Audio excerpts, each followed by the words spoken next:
Amandine Aubert, nous sommes très contents de vous recevoir aujourd'hui. Alors vous êtes présidente d'EcoGreen Energy, donc on devine tout de suite que vous œuvrez sur le secteur de la transition écologique. Quelles évolutions avez-vous constatées de la part des industriels en matière de transition écologique, sachant que vous êtes présidente d'EcoGreen Energy depuis déjà 13 ans? Ah oui, effectivement, j'ai créé la société EcoGreen Energy il y a 13 ans, donc l'évolution, elle est certaine. Et puis on a pu la constater, on a eu beaucoup de temps aussi pour que ce marché puisse vraiment démarrer et on peut dire exploser là, ces derniers mois. Je crois que la prise de conscience des industriels, elle a vraiment eu lieu durant cette période du Covid où il y a eu quand même pas mal de prise de conscience. C'était un moment important dans l'évolution du secteur, le Covid. Clairement. D'accord. Alors, quel est, d'après vous, bien sûr, le secteur industriel qui, jusqu'à présent, a su le mieux maîtriser ses énergies? Si on décerne un prix, ce serait pour quel secteur? Alors je crois qu'il n'y a pas un secteur en particulier, mais c'est vraiment en fait lié aux humains et aux directeurs d'usines qui dirigent les usines et qui prennent l'engagement, parfois un peu en amont, d'investir dans des solutions de récupération d'énergie comme les nôtres.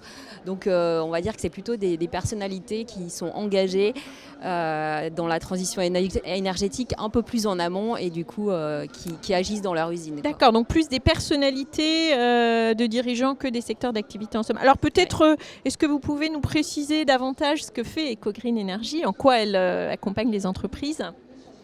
Alors clairement, on recycle l'énergie fatale des industriels. Donc il y a beaucoup d'énergie qui est rejetée. Il y a à peu près 60% de l'énergie consommée qui est rejetée dans le milieu naturel à travers les gaz de combustion ou les eaux usées. Et donc nous, on vient récupérer cette énergie thermique et la réutiliser au niveau des utilités ou des procédés des industriels, ou voire même des exutoires extérieurs à l'usine qui peuvent être des réseaux de chaleur urbains qui se développent de plus en plus aujourd'hui. D'accord. Et alors, quelles sont vos ambitions et les défis à relever dans ce secteur pour les années à venir? Alors notre ambition, c'est de convaincre les industriels qu'il y a vraiment un enjeu dans leurs déchets énergétiques et surtout d'être conscient que la décarbonation, ça passe peut-être certes par de la neutralisation des consommations, mais aussi par clairement la réduction de la consommation énergétique. Donc c'est vraiment un élément qui me tient à cœur et qu'il est important de souligner parce que souvent on ne fait pas la distinction entre la neutralisation et la décarbonation.